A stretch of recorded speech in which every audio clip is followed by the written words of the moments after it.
네, 오늘은 우리 아이들이 정말 이해하기가 어려워하는 음수에 대해서 설명드리겠습니다. 음수는 생각해 보시면 실생활에 잘 쓰지 않는 수고요.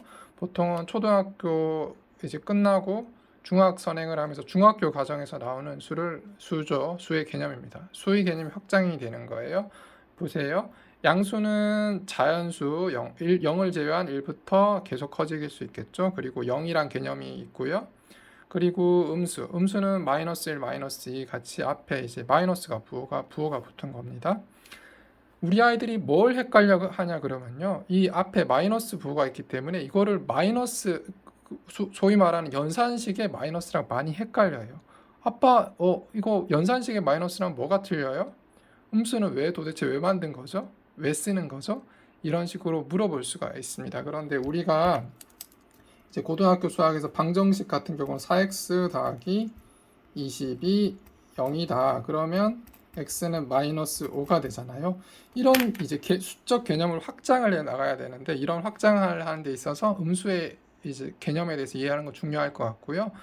실제 음수의 개념을 제일 정확하게 이해할 수 있는 방법은 옛날에도 마찬가지예요. 음수 자체가 쓰인 이유가 양수를 본인이 갖고 있는 돈, 음수는 이제 빌려준 부채라고 생각하시면 될 것 같아요. 부채, 뭐 갚아야 될 돈. 왜냐하면 자 봅시다.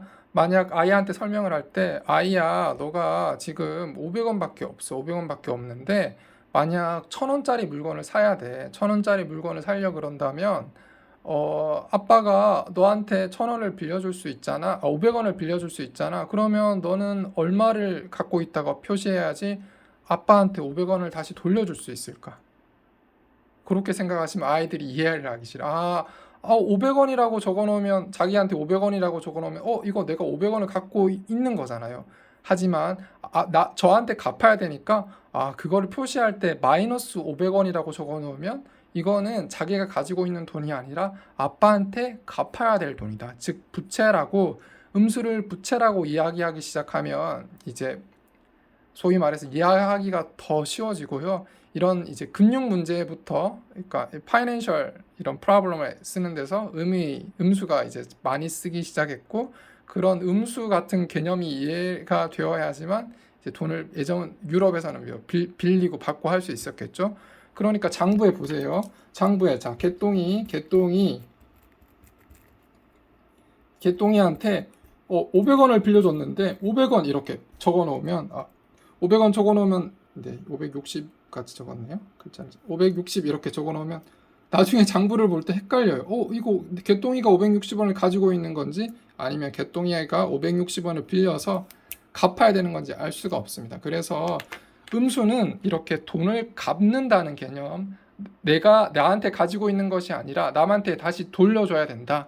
그런 경우에 있어서 숫자를 표시할 때 어떻게 표시할지 아이한테 물어보고, 그럴 경우 앞에 마이너스를 붙여서 이거는 양수와 반대되는 개념이다. 실제 너가 쓰는 수와 반대되는 개념이라고 이해를 하게 시키면 우리 아이들이 조금 더 잘 이해할 수 있을 것 같고요.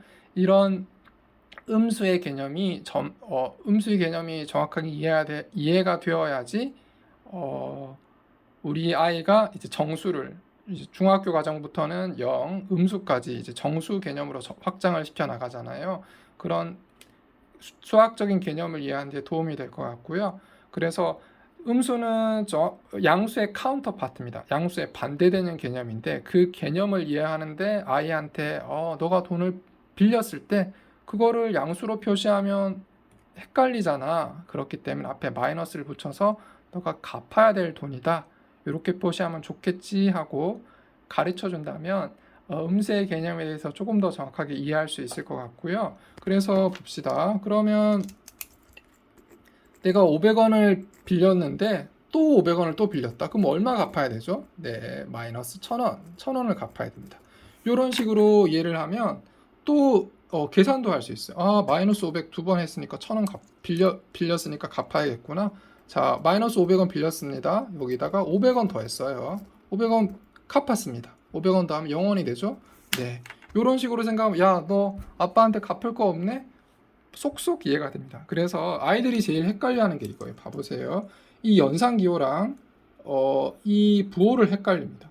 이 500에는 솔직히 앞에 플러스가 숨어 있는 거거든요. 숨어 있다고 생각하시면 될 것 같고, 이거는 연산기호, 이거는 이제 수 자체를 나타내는 기호가 되겠죠. 그래서 이 마이너스랑 이 마이너스는 어떻게 보면 개념이 약간 다르다고 생각하시면 될 것 같아요.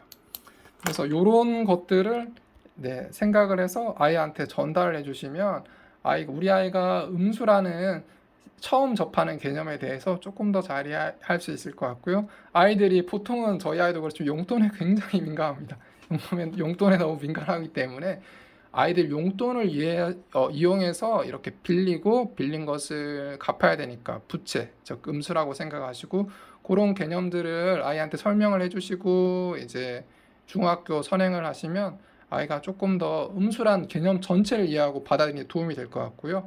그렇지 않은 아이들은 분명히 이거 외울 거거든요. 앞에 마이너스 부호가 뭐 있다, 뭐 이런 거는 음수라고 그런다. 이런 식으로 접근을 하시면 나중에 수의 개념을 확장하는 데 있어서 그게 물론 나중에 뭐 중학교가 되면 다 이해하겠죠. 그런데 선행을 하는 데 있어서는 이런 정확한 개념 정리가 필요할 것 같고요. 오늘도 시청해 주셔서 감사합니다.